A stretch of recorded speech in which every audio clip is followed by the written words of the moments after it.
Welcome and good evening to Ask the Docs about prenatal oral health, the importance of oral health during pregnancy. We are so excited to have you all here tonight. So again, welcome on behalf of the Children's Oral Health Coalition and the Department of State Health Services. We want to welcome you to our second Ask the Doc session. These are discussions about not delaying dental care during pregnancy and what dentists and OBGYNs can do together to make a bigger difference in the lives of pregnant women. I am Dr. Tanya Fuqua. I am the Director of Child Oral Health under the Center for Children's Health at Cook Children's. I am a general dentist. I practice part-time, and I am privileged enough to get to work with and alongside our two panelists this evening. We're going to start with a Q&A from our two panelist experts this evening. During the discussion, we'll pause and ask about 3 or so polling questions. After the Q&A, the panel will take questions from all of you all that are joining us this evening. Then we want to get your feedback on the session, so there'll be a little link for you to go on and click, because we want to learn. This is just our second time to bring healthcare providers, OBGYNs, dentists together to have a conversation. So we want to make sure that we are learning from this. We will have each of the speakers to provide key information relevant to why dental care should not be delayed during pregnancy and what we can do. So without further ado, I want to introduce our two panelists for this evening. Our first speaker is Dr. Rhonda Stokely. Dr. Stokely has served as the Public Health Dental Director and Manager of the Oral Health Improvement Program at the Texas Department of State Health Services since 2016. I'm going to use the acronym, the OHIP, that Oral Health Improvement Program, primarily focuses on maternal and child oral health through education, prevention, services, and surveillance.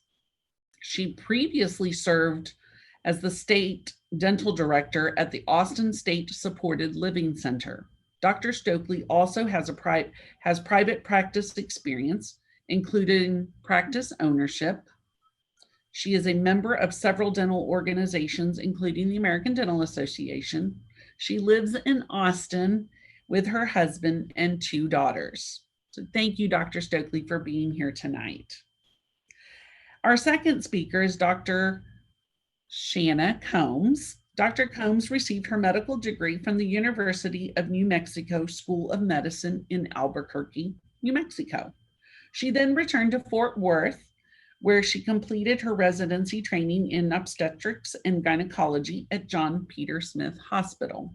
She has practiced in Fort Worth as a full-scope obstetrician and gynecologist since 2012 at John Peter Smith Hospital and at Texas Health Harris Methodist in Fort Worth. Earlier this year, she has made the transition to Cook Children's as a pediatric and adolescent gynecologist, but is still working as an OB hospitalist at Texas Health Harris Methodist in Fort Worth. So she sees the gamut.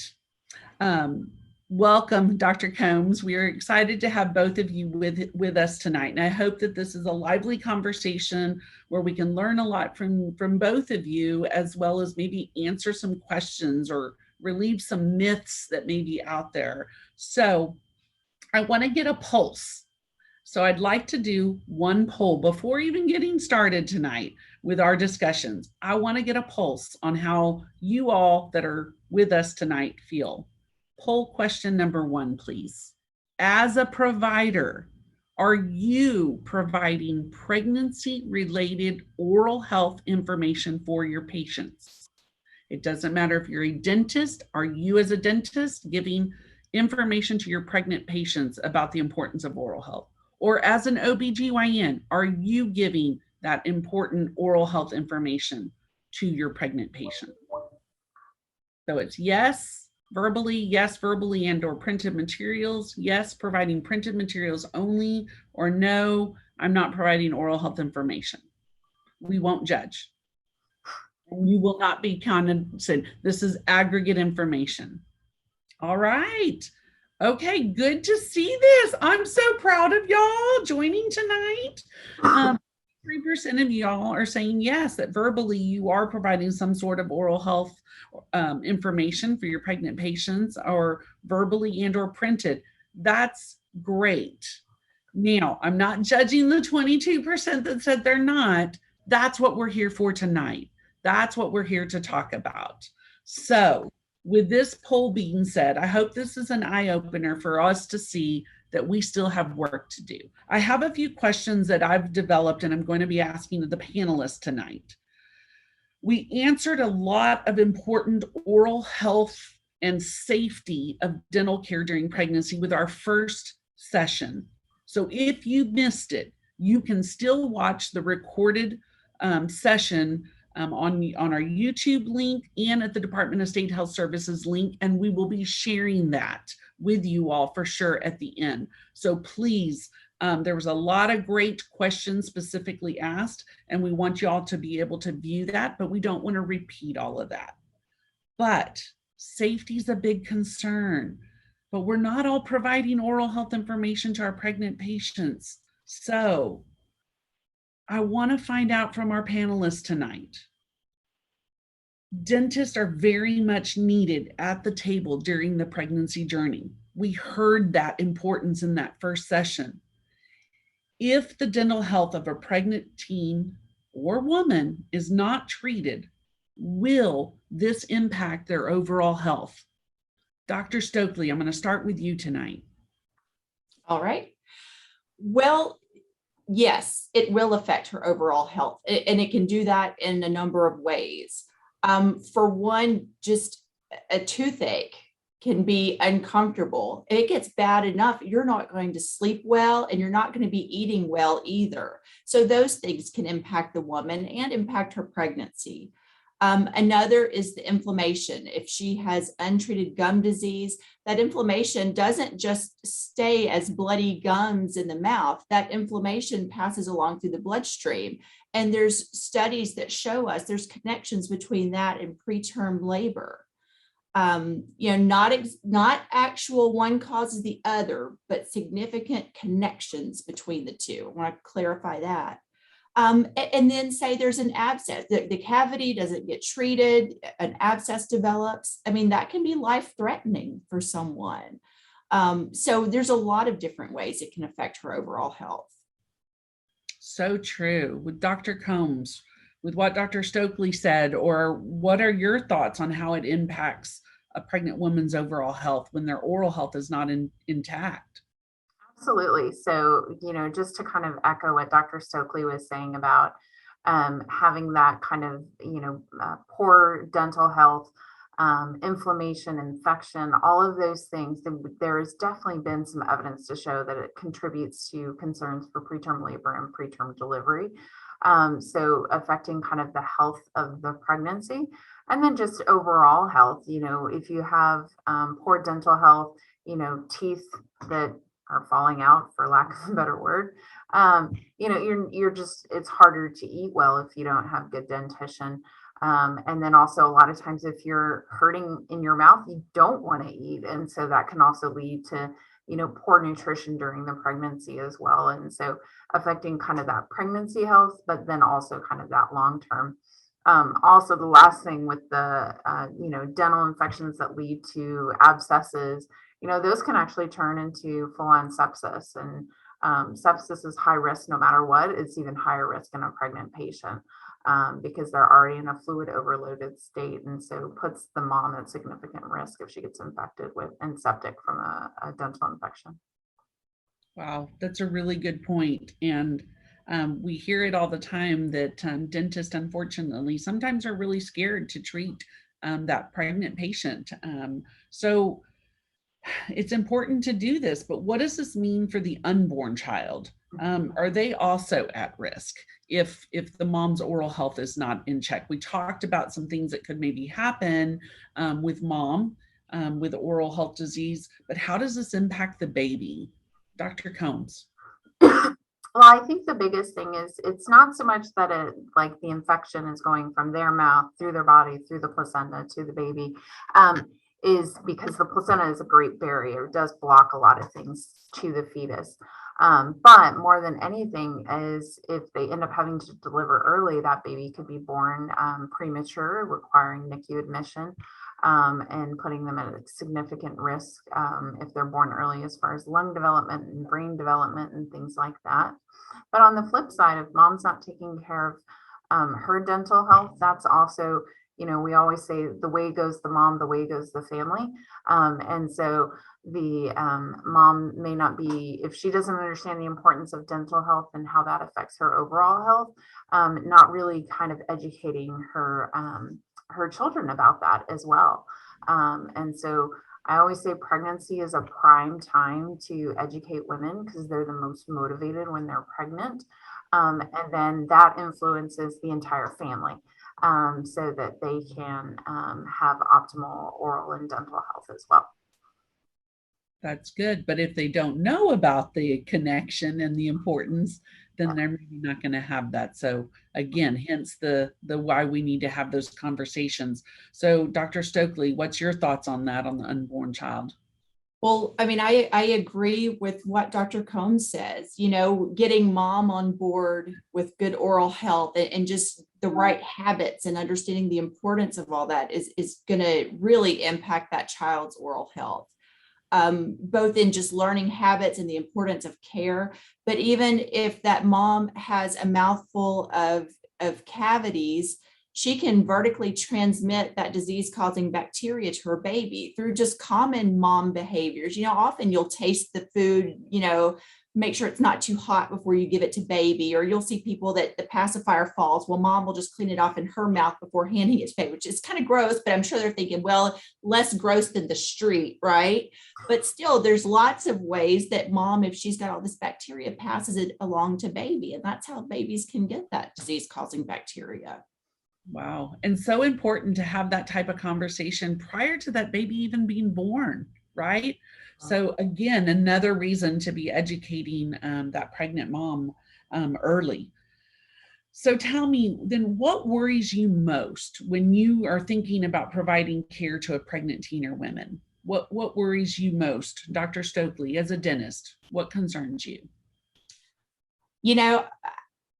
I guess I could look at this kind of in two different ways. My first thought of answering this question is what worries me the most about is them not getting it, right? Them not getting the message that they should come, because I can't be out there on the street, hey, pregnant women, come in, So if they don't know to come or they're scared to come and no one's telling them you should go, that's my biggest worry.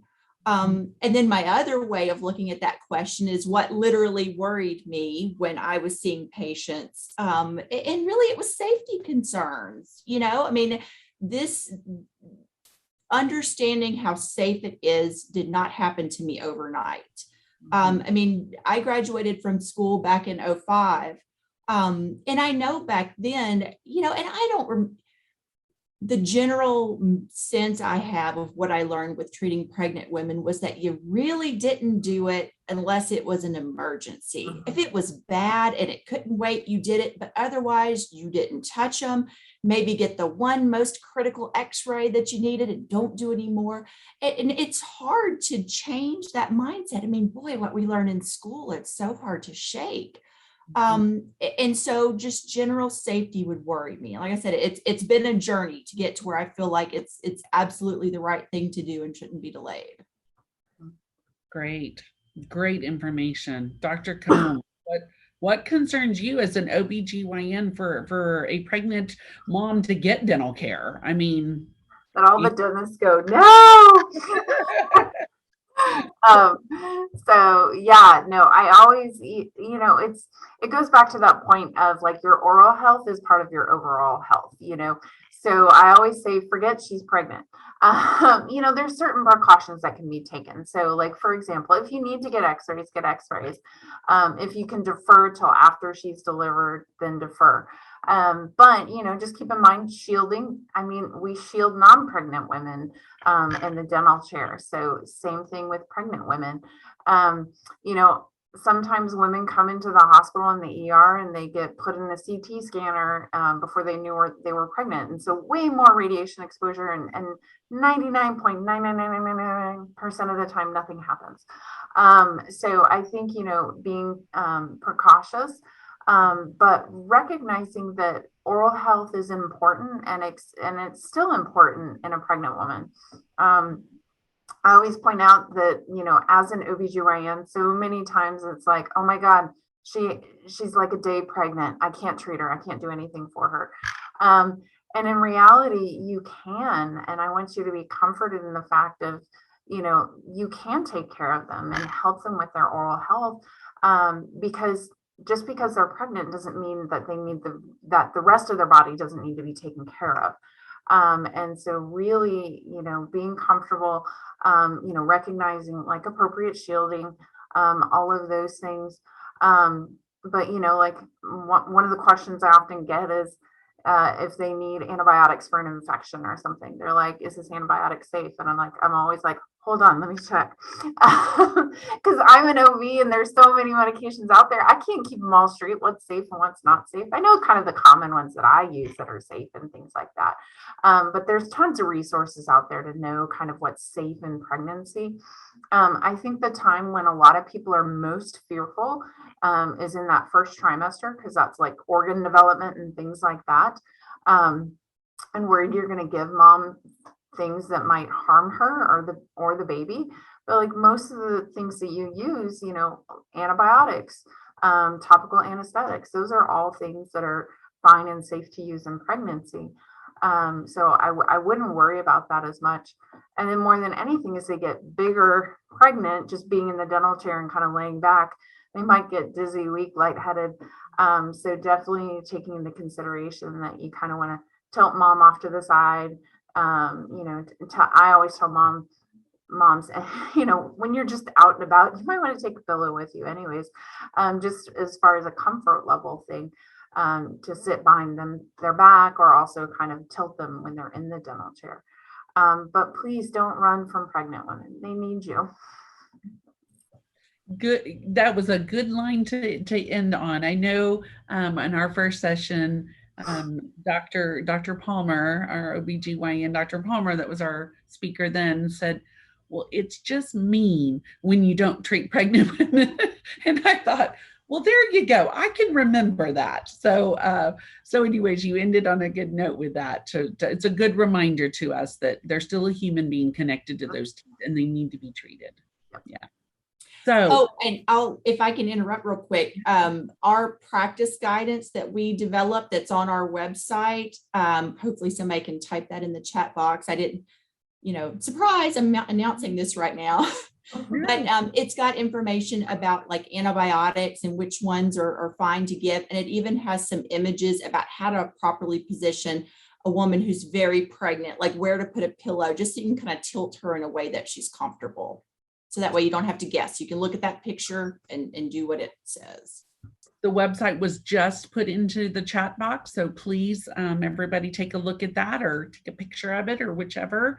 It's some really good information. The Texas Department of State Health Services has spent the last several years putting a great packet, a great amount of resources available out there. There's no guesswork. They've got it out there for us.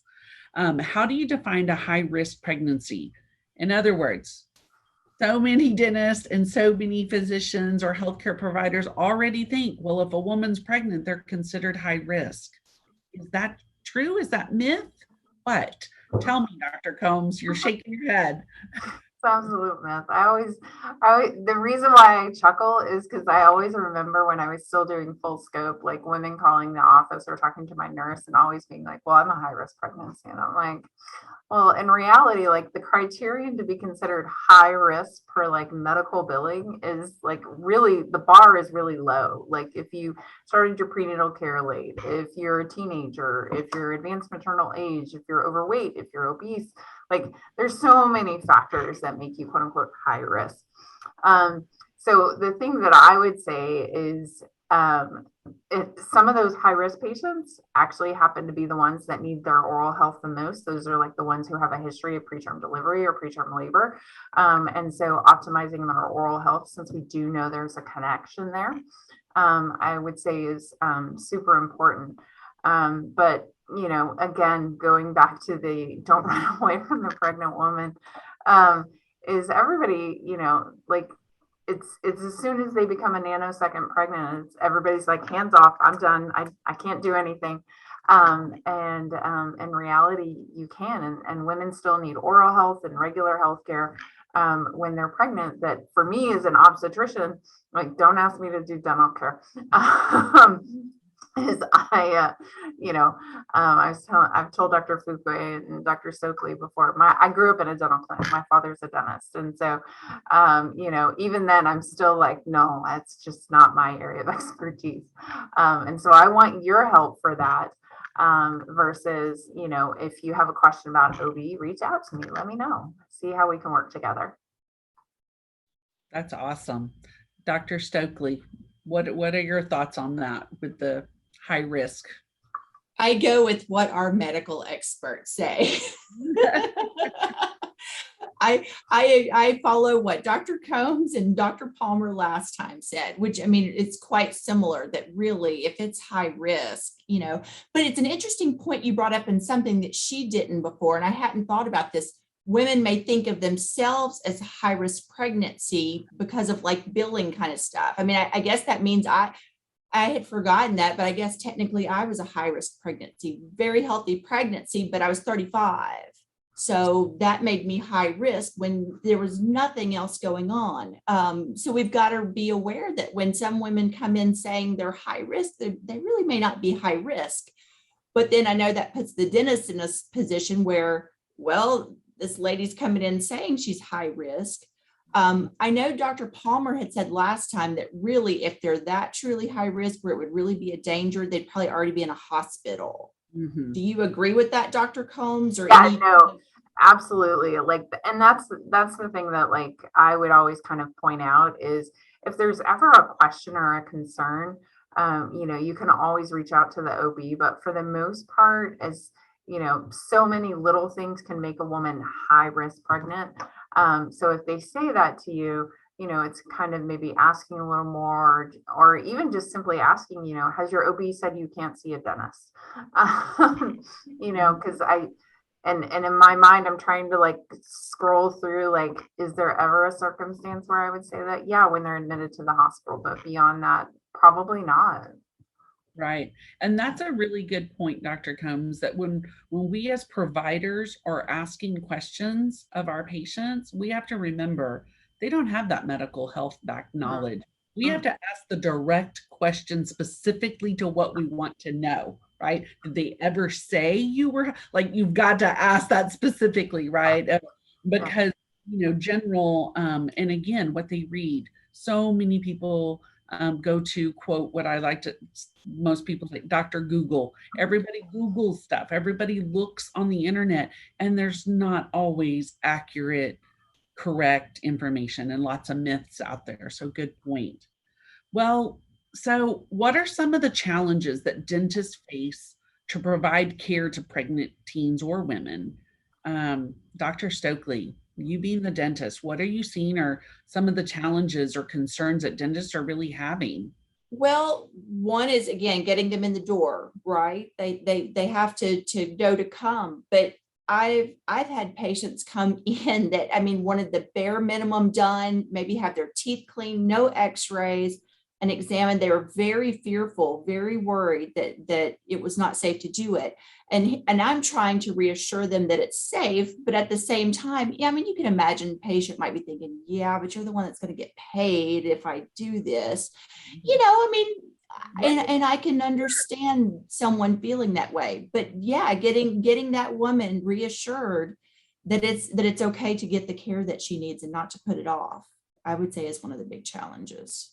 So do you think this is part of the reason why we really need OBGYNs at the table with us dentists, speaking about how important it is? So they're bringing it up, because I noticed, and I Yes. asked this question the other day, when a woman becomes pregnant, the OBGYN becomes the quote primary care provider almost. They go to them and ask them for about everything. So, Mhm. Dr. Combs, what are your thoughts with that? Yeah.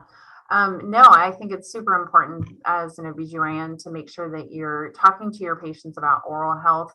A lot of times I would have like a blanket letter. I called it my dental letter.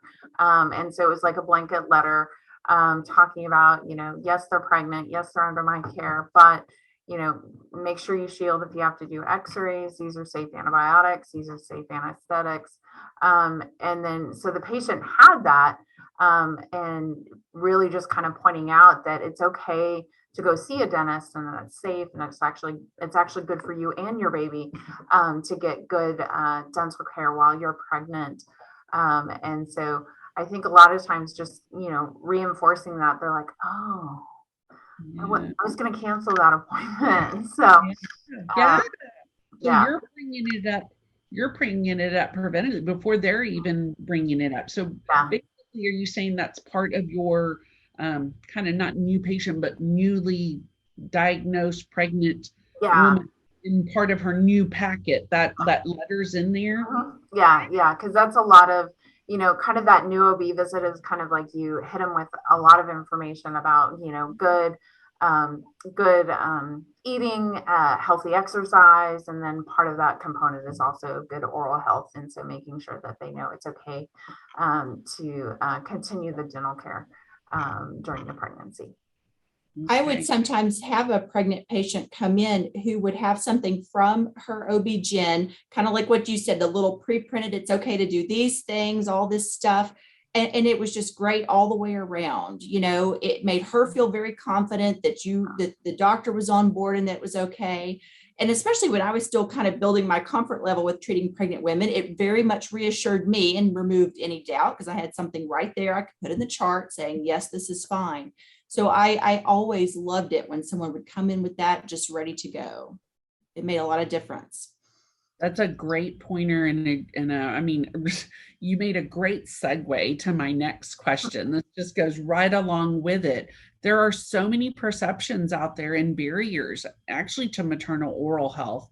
So, what are you seeing in practice or have seen for both of you, or what are you seeing in the community related to referral coordination between the medical dental providers? Dr. Combs, we can start with you. Yeah, I would say there's a lack of coordination, unfortunately. In working with patients, to be able to get into a dentist that is willing to see pregnant patients, I think is the number one kind of hurdle there. And then, other issues sometimes play into factors like far as coverage and things like that, if they have dental coverage versus not. Um, you know, I I find it so funny that like, oral health is kind of considered like this other thing, even though it's like right here in the middle of our body, by this kind of other important thing, our brain. Um, and so yeah, no, I think it's a lack of providers' willingness to see pregnant patients, but then also a lack of coverage for patients, and then also lastly, just a fear factor for patients as well as is not wanting to go see a dentist because they think something might happen. And so, unfortunately, a lot of times what ends up happening in pregnancy is a woman with a toothache ends up going to the ER. And so she gets put on antibiotics and painkillers, and like the problem's not addressed. And so that's kind of like that's where the donut hole is, so to speak. So once they're seen in the ER, it's like, then what? They feel a little bit better, they take their antibiotics, and they go so long, but they never really got the underlying issue addressed. And then the concern for that is sometimes by the time they come back to me, they already felt better, so they don't even bring it up. And so it just kind of leaves that, donut hole, so to speak, where they're getting just kind of catch up care as can. Yeah. Well, let me do this, Dr. Stokely, since this goes right with this. Yeah. Let me start with you to saying now that you've heard that there is a lack of coordination, there is an issue there. what do you have any suggestions to improve that referral process? I mean, what can we do as dentists to really get engaged with our OBGYNs? I don't have a good, easy answer for that. I would hope in places like FQHCs where there's, medical and dental together. And I don't know exactly how. I know there's attention being placed on efforts to coordinate care through those means. I'm hoping it's a lot easier for them. It's a tough one for us. I mean, it's just different, it seemed, than the relationship I would have with, say, the oral surgeons I would refer to, or the endodontists. With the OB-GYNs, maybe it's just because there's so many, there could be such a broad, and I'm sure the other way too, there's so many dentists. Um, and I don't know if it's just that, and then just maybe that sort of traditional mindset that we're somehow different enough to be kept separate. I would say one, but I hate to just say, oh, I don't know. I mean, one thing that would help, I think, especially for on the medical side, is finding some of the dental clinics in the area, at least having a few names, some places that accept Medicaid, some places that maybe accept some of the more common insurances, so you've kind of got a short list. And I would say to that, meet them, I mean, kind of vet the people, right? And make sure it's somebody you feel good sending your patients to, the same way we would the other way around. Right. But work on having that list of people. And beyond that, I'm not sure that I have any better answer to give. It's a tough one. It is a tough one. Yeah. It's a hard question. I think one of the things is, as we're kind of, exploring different ways to have healthcare, in the state, but also, and, in the country, is because the fragmentation is not just between, OB and dental. There's lots of fragmentation of, we're all in our little silos doing our own thing. And so I believe in Houston, one of the concepts they did is what's called an OB medical home, where they had OB care, they had pediatric care for once the baby was born. They also had dental, they had ophtho. I was like, what a concept, one-stop shopping, especially for like a mom. And so, I think as we kind of move forward and, more out of the box thinking, but even something simple as, like I have the people I think of when I need if somebody needs a general surgeon, I'm like, oh, you're going to go to this person. And so I think it is super important to, get to know just a couple people in your community. And then definitely, again, that, connection building, oh, I know Dr. So-and-so, they're a great dentist. I send my kids there, I send this there. I think that really, really helps. And so I think I know it's hard, but we got to get out of our silo and get to know people and make connections so that we can make better connections for our patients. And I would say to just to add to that, if Dr. Combs did refer someone to me, she'd kind of found me, I seemed like a nice, good dentist, and referred a patient to me, develop that relationship, send something back. Thanks for referring patient such and so to me. We took care of her needs, please let us know. Just something that kind of builds some connection, reciprocate. And so you get to know that referring provider. Mm-hmm. That's so great. And at the end of the day, like Dr. Combs said, it's about our patients. And if we don't advocate for them, who is? They're our patient.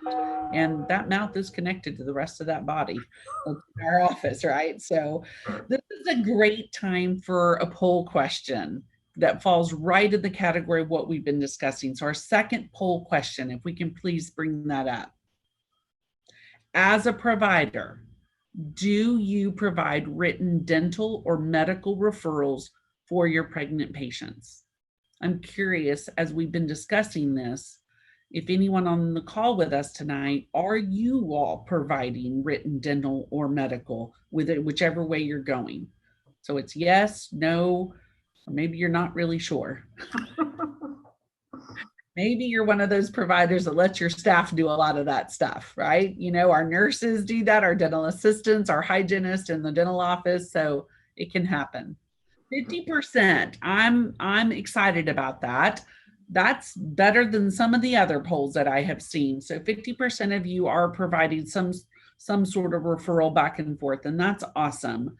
So with that being said, what changes would you like to see long term as providers and leaders in this arena? You're here today speaking on it. You're very passionate. Both of you are very dedicated to this concept. So what or how or what are your ideas of how we can work together to advance oral health in during pregnancy?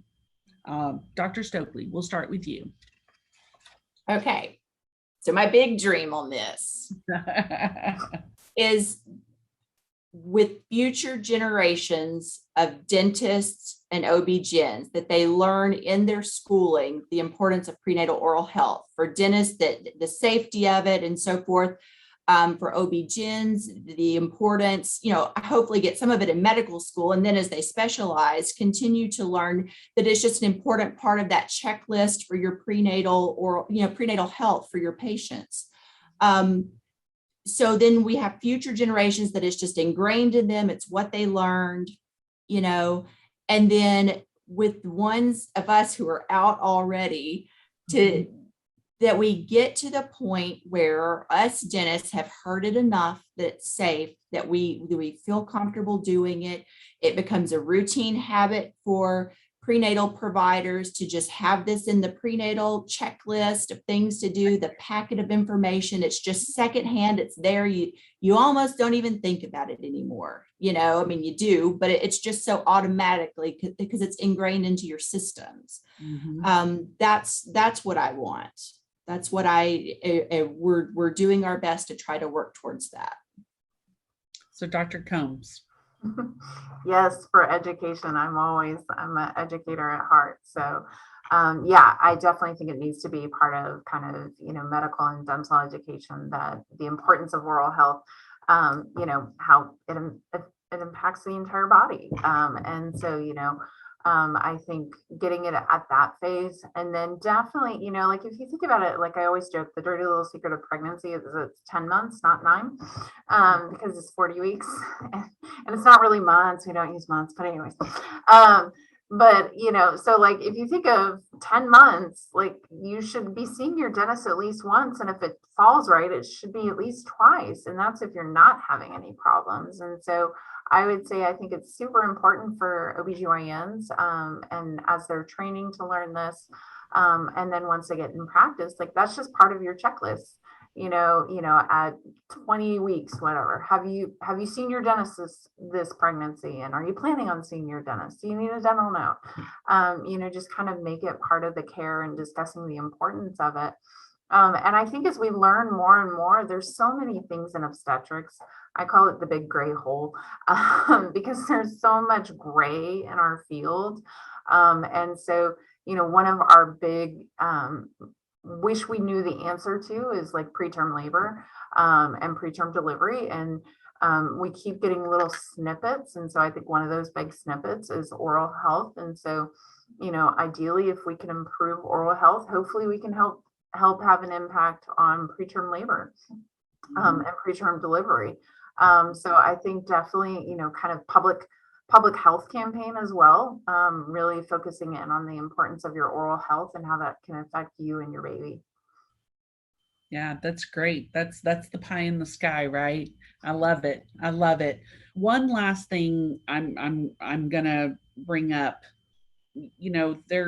There's the safety concerns. There's just the knowledge and working in the silos and all that good stuff that we've just discussed. But we've all said it tonight, and we all know it, I think, on this call, that it is important to ensure prompt and early access to oral health care for pregnancy. And we all must do our part to help that pregnant mom. But what can we do to prioritize the coordination of the care? So, do we go ahead and do that initial letter like you said? Yeah. What would be any other parting thoughts on how can we really coordinate and we help us to cross collaborate, right? Cross collaborate fields. Yeah. but we're not siloed. I was going to say things like this, where you're bringing in OBs as well as dentists, kind of, bringing us to the same table, I think is super important to understand how it has an impact. And then I think, definitely from like the OB side of things is really just trying to make that part of your routine prenatal care. One of the things that comes up a lot, especially first, early on in pregnancy, is like bleeding gums. So a lot of times just brushing your teeth, causes a lot more bleeding of the gums. And so, maybe your patient brings that up to you and you're like, oh, by the way, let me tell you the importance, like some women, if your gums are bleeding when you're brushing your teeth, you may think, oh, well, then maybe I shouldn't be brushing my teeth. And that's the exact wrong thing to be doing. And so just keeping in mind some of those common things that happen with pregnancy and using that as kind of a jumping off point of really talking about the importance of oral health. And, please keep brushing your teeth, as well as helping them to know that it's okay to go see a dentist and kind of get your normal care, so to speak. Right. Dr. Stokely. I'm a big believer in processes. Again, just make it where you don't really have to think about it each time. Put it in the health history, put it as the checklist at 20 weeks, like Dr. Combs said, just integrate it into the system, and you're not having to remember it every time. It's already set up for you. And we want to try to get dentists where they feel like they don't have to have that clearance letter. But if you're a practice that you stand firmly, you want that clearance letter, set up your processes to where you're asking if a woman's calling, new patient, are you pregnant? Or even an existing patient, set up whatever process you want. So if you want that clearance before they come in, you don't have that wasted chair time. They come in, you don't feel comfortable seeing them. You send them home. They may not come back, and you lost chair time. So fix things on your end to get ahead of that if it's important to you to have that clearance. So just things like that, I think, can help a lot with coordination. That's a really great point. Yeah, I was going to say, it's like nowadays, every time you go to a doctor or a dental visit, it's like, do you have a fever? Do you have runny nose? Have you lost your smell? We ask all these questions all the time. And so I think it's definitely, just wrap it into kind of your process. If a woman's coming in, when you ask all those questions, one last question, are you pregnant?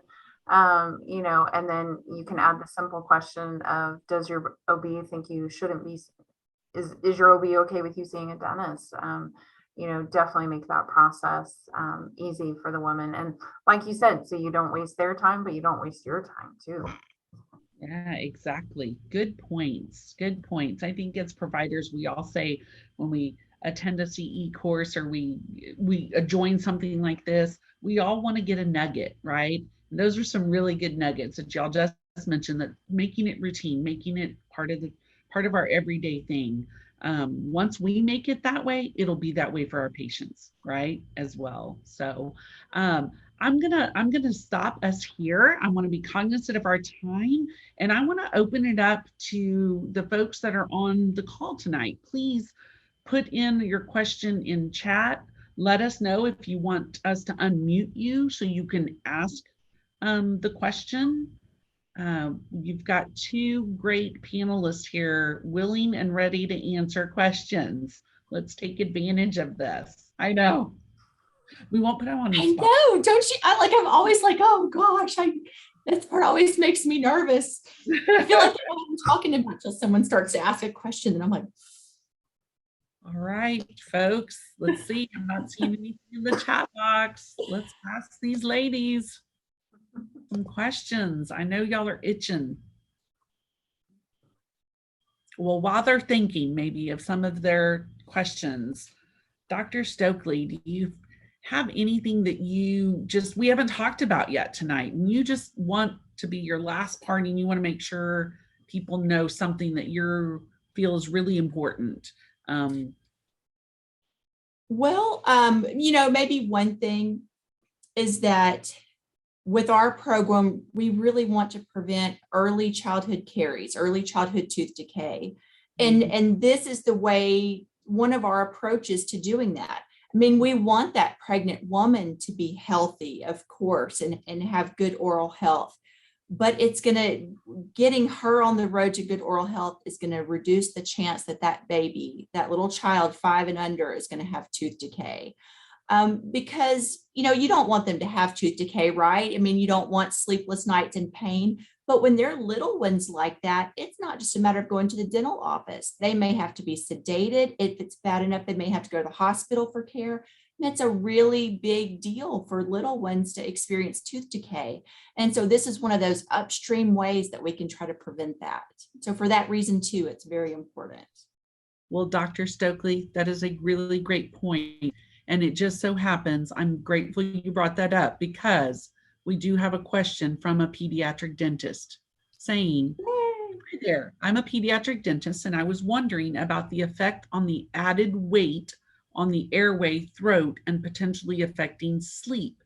I'm a big screener for sleep disorders, breathing, and I'd love to hear your thoughts." Pregnancy. So yeah, no, I've actually, I had worked with a sleep specialist on a project for her, looking at sleep disorder breathing. So, they may have issues beginning, before they're even pregnant, but pregnancy just definitely exacerbates those issues. I always say you've got this big bowling ball, literally pushing all of your abdominal and your pulmonary contents upward. And so, yeah, there definitely is some issues with sleep disordered breathing, or sleep apnea associated with pregnancy. So definitely something to watch out for. Great. Good point. Good point. Anything you wanted to add to that, Dr. Stokely? I'm glad you're screening your kiddos for sleep disordered breathing. Talk about having a life-changing impact on a child if you can intervene with that. Exactly. So, thank you. Kudos to you for doing that. So, another question here. Do either of you panelists have tips for starting the list of providers to refer to? In order, do we just Google dental or OBGYN providers near us and call them, or is there a better way? You want to go? Yeah, I always joke. So as a female healthcare provider, I have always said, ask your friends, ask your, like moms talk, they talk about good and they talk about bad. And so I definitely, and that can go with like, your patients. Like if a patient says, hey, I'm going to see my dentist, and I'm like, oh, who are you seeing? Because knowing that they're pregnant and going to see a dentist, that definitely is a good referral. I'm terrible at Google and filtering through all of the, bad stuff. There's lots of bad information on the internet. So I definitely think that's where like connection and community and, talking to your staff, like a lot of times asking, like for me, asking my MA, my nurse, my front desk person, because they interact a lot more with some of the outside world, so to speak. And so may have a better idea as well. Mm-hmm. Great. Yeah, I think that's good advice. Ask your friends and colleagues who they use. And then I would also say too, in terms of like Googling to look for something, you could look for clinics in your area. If you have patients that are of lower income, you might or might not have a friend that goes there, but it's good for you to know what's close by that you can send patients to, because presumably if your patient is coming to see you, they're somewhere in that general area. So I would think, a similar location would be good for them as well. Yeah, great. Great point. Another question. Is there any specific dental advice that dentists should give to their pregnant patients? Keep brushing your teeth. I think it's one of those things, like, it's scary if you have bleeding gums, like that just kind of freaks you out a little bit. And so I think just in encouragement to, you continue to do your oral hygiene. The other thing is, a lot of times when women are in the first trimester and having a lot of morning sickness and things like that, that really acrid kind of smell and taste of toothpaste can really make them want to throw up. And so, and even just the idea of having a toothbrush in your mouth. So you might want to use a smaller toothbrush, and then, trying to find a toothpaste flavor you like that doesn't make you nauseous. Peppermint and spearmint, all those are very, those are scents that are used for nausea in general, as well, with like essential oils and stuff. And so I think, trying to help them to continue the oral health routine, I think is most important.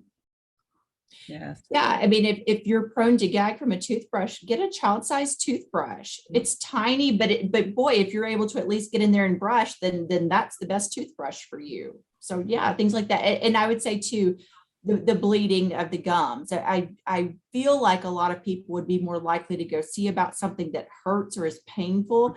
But again, like Dr. Cohn said, they may just stop brushing their teeth if it bleeds, which makes sense on some level. But yeah, just keep brushing and floss your teeth and don't let your gums get all inflamed. Great point. And again, that's a great reminder for dentists. Just because they're in our dental chair doesn't mean they know exactly what they're doing. We all went to dental school. We know the information. We need to be sharing that with our patients. They don't know that. And I find that even professionals who are well-educated folks don't even know that kind of information, right? We can't assume. What are your thoughts on pregnant patients using chlorhexidine rinse to reduce the bacteria and the risk of vertical transmission and stuff? Do you have any feelings about chlorhexidine, Dr. Combs? No strong feelings. I mean, it's going to be a prescription mouth rinse. The dentist will have to prescribe it. But I think that's fine. There might be a cause for it, particularly if there's, a lot of inflammation. But I don't think it's absolutely necessary. I think just basic home care, brushing, flossing, I think can get the job done too. So I don't think you have to go to that extreme. Great. Well, thank you, ladies, both, for all your information. Thank you so much, Dr. Stokely and Dr. Combs, for taking your time and being with us here this evening, for being passionate and thinking outside the box in this way to really connect the oral health, to the rest of the body, especially to a pregnant woman. And if we're having those conversations early, like Dr. Stokely said, we're hopefully creating and starting a good example and pathway to good oral health that will start that baby right on the right path. So let's go way upstream and let's think before that child's even born and start with the mom. So I think this is a great point. Thanks for listening. And I ask you to share it with a friend or a colleague. So just help spread the word about how important this is, how important prenatal oral health is. Good advice. I like that. Dr. Combs. Don't be afraid of the pregnant woman. I love it. So true. Just like everybody else. So please don't be afraid of them. And ask your friendly neighborhood obgyn if you have a concern. Great point. Elaine, can you please bring up our last slide so we can give everybody the information and the links? But we are really hoping to for the beginning of the year, so be on the lookout. Elaine Vivens is our coordinator. Thank you, Elaine, for helping us support and coordinate all this with the Texas Department of State Health Services. We are very honored and privileged that the Department of State Health Services asked to really collaborate with us and see what we can do here in Tarrant County so we can mimic this concept and this idea and open the doors to conversations in the state of Texas. So thank you, Dr. Stokely, for thinking that our area has got some gusto here starting to have these conversations. There is some gusto. Thank you. Well, Elaine Bivens' contact information is on here with the coalition and her email. Please reach out to us with anything else. But thank you all for your time this evening. We appreciate it, and we hope to continue these conversations.